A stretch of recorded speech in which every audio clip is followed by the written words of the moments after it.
Imagine standing on a shoreline as the sun begins its slow ascent, painting the sky in soft shades of orange and pink.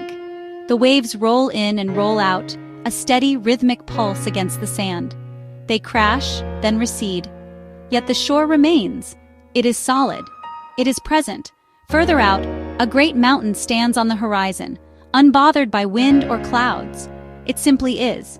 It endures. It doesn't fight the storm. It weathers it. This is the essence of a timeless philosophy for the chaos of life. This ancient wisdom is called Stoicism. It is not a doctrine for dusty scholars alone. Forged by emperors, playwrights, merchants, practical people, Stoicism is a tool, a compass. It is an operating system for the mind. While the world outside may be a storm, within us lies a fortress of calm. The great Roman emperor Marcus Aurelius wrote in his private journal, "You have power over your mind, not outside events. Realize this, and you will find strength." Our greatest power is not to change the world, but to change how we perceive it. The event itself does not cause distress. It is our judgment about the event. The power to reframe that thought belongs to us. We can choose to see a delay as time to breathe, to listen, to think. Seneca observed, "We suffer more often in imagination than in reality. We spend hours worrying about things that may never happen." Stoicism asks us to stop self-inflicted suffering, to live in the present, and deal with what is actually in front of us. Stoicism teaches the peace of amor fati, a love of fate. This does not mean passive surrender, accepting the present exactly as it is, without complaint or resistance. To fight what has occurred is like pushing a river backward. The wise learn to flow with the current.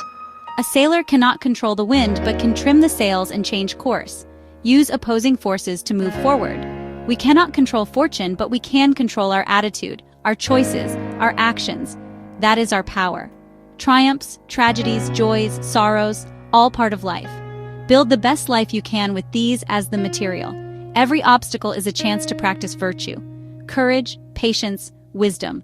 When you face the uncontrollable, take a deep breath, acknowledge reality without judgment, ask, what is the most virtuous response?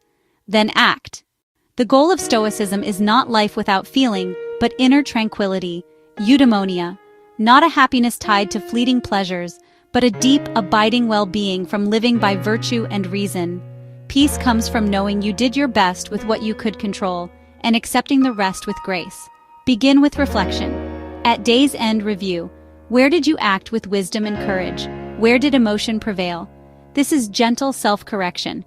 Simple practices repeated so you are a little better tomorrow than today. You become a steady presence for yourself and others.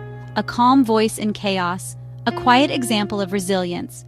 Distinguish what you can control and what you cannot. See obstacles as opportunities. Practice acceptance and resolve. Let these principles be your guide. Build your inner citadel, a fortress of peace that stands unshaken. The power to change your life is already within you.